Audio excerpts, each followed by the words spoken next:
రాష్ట్ర స్థాయి క్రీడా పోటీల్లో జిల్లా క్రీడాకారులు సత్తా చాటాలని డీసీసీబీ చైర్మన్ అడ్డి భోజారెడ్డి సూచించారు. పట్టణంలోని ఇందిరా ప్రియదర్శిని మైదానంలో సోమవారం జిల్లా అథ్లెటిక్స్ ఎంపిక పోటీలు నిర్వహించారు. జిల్లా అథ్లెటిక్స్ అసోసియేషన్ ఆధ్వర్యంలో నిర్వహించిన పోటీలను కార్యక్రమ అతిథులు జెండా ఊపి ప్రారంభించారు. అనంతరం ఏర్పాటు చేస్తున్న కార్యక్రమంలో క్రీడాకారులకు దిశానిర్దేశం చేశారు.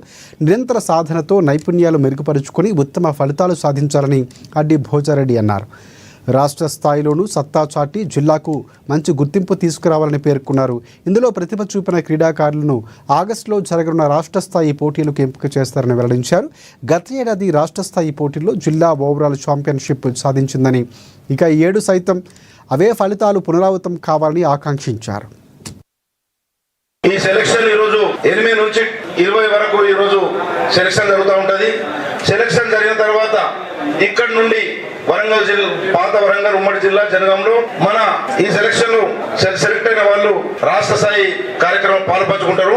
అదే విధంగా విజేతలు నేను ఒకటే విజ్ఞప్తి చేస్తా ఉన్నాను, ఎప్పుడు కూడా మన ఆట, నేను కూడా ఒక క్రీడాకారుని, మంచి కబడ్డీ ప్లేయర్ ఒక జమాన్లా ఎక్కడ పోయినా ఫస్ట్ సెకండ్ తీసుకొస్తుంటే అప్పుడు ఆ పరిస్థితి, నేను కూడా అందులో ఒక 7 ఊట్లో ఒక భాగ్యస్వామిని. వీళ్ళందరూ మేము నడమంతరం ఆపేసినాం, సగంలోనే ఆపేసినాం. కానీ మీరు పూర్తి దాకా జిల్లా స్థాయిలో, రాష్ట్ర స్థాయిలో, దేశ స్థాయిలో, అవసరమైన రాష్ట్ర వరల్డ్ స్థాయిలో కూడా మీరు పోవాలని చెప్పి మేము ఆశిస్తా ఉన్నాం. ఎందుకంటే ఈ యొక్క క్రీడాకారుడు అంటే ఓటమి గెలుపు క్రీడాకారునికి సాధ్యం ఉంటుంది. మన రాజకీయాల్లో కూడా ఓటమి గెలుపు ఎప్పుడు ఉంటది. 2004లో మాజీ మంత్రి వారు ఓడిపోతే ఓడిపోయిన క్రీడాకారులు